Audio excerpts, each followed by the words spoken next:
Now we will focus on all-on-4 treatment planning.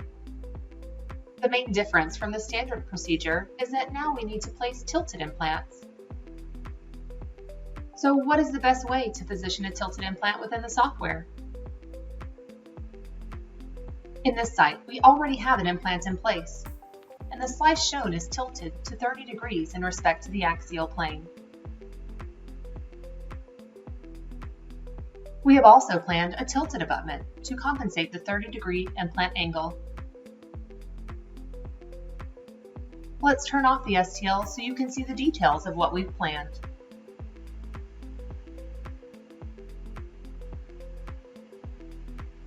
Now let's plan one together.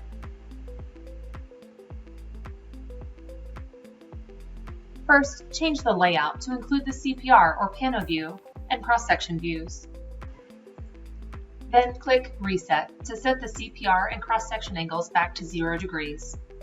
Move your cross-section roughly to the area you would like to place your implant. Click on the angle box to adjust the angle displayed and change it to 30 degrees. Now the angle of the cross-section has been oriented to show a 30-degree slice. Click your tooth chart to add your desired implant.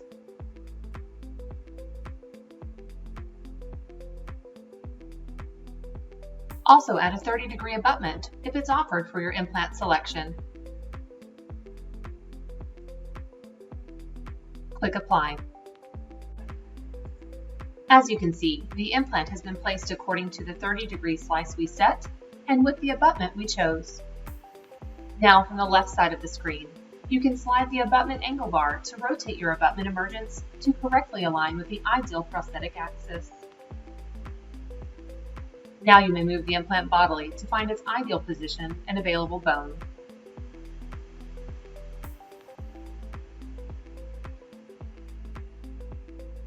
This is the way to place tilted implants in the RealGUIDE software. Another important tool we can see identified on the tooth chart is anatomy collision. This means that the sleeve is likely touching the STL of the model, identifying the soft tissue anatomy for the patient. Depending on what is registered to the case, this could be a soft tissue model or the intaglio surface of the denture prosthesis. In our case, it is a small collision, so the implant can be moved slightly with the available implant tools, and the warning disappears. Of course, we are not performing a real treatment plan here, but showing the available tools for training purposes. Another important tool related to all-on-4 planning is the positioning of anchor pins. A guide should be well-fitting and stable for surgery. Select the Pin Planning button,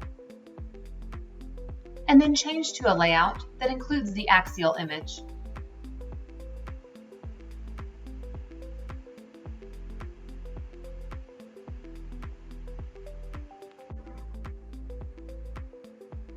Click to reset the axis,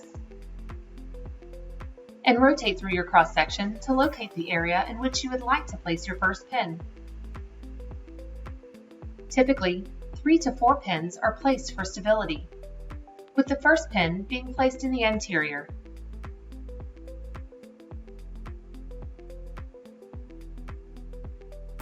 The anchor pins can be repositioned in the same way as root form implants, using the implant tooling or manual movements.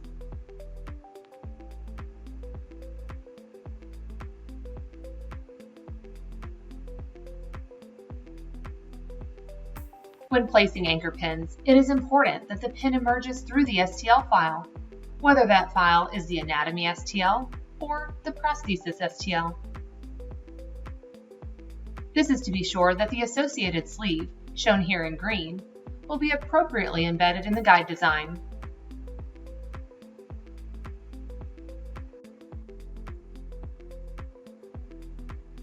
To place your second pin, move your cross-section to the next desired area. Then click the number from the tooth chart which most closely matches your positioning, and adjust your placement accordingly. When placing anchor pins, pay attention to make sure that your sleeve is not intersecting the anatomy STL or the intaglio surface of the denture.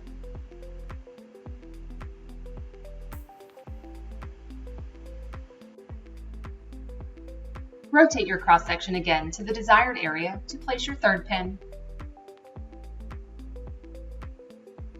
The pin numbering system on the tooth chart is not crucial, but instead identifying the most common areas anchor pins are placed.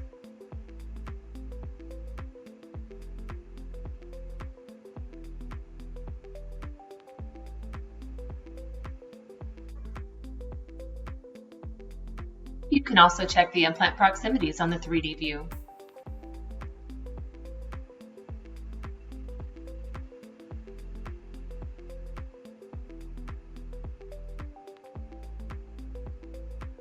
And if needed, you can fine-tune their position here as well.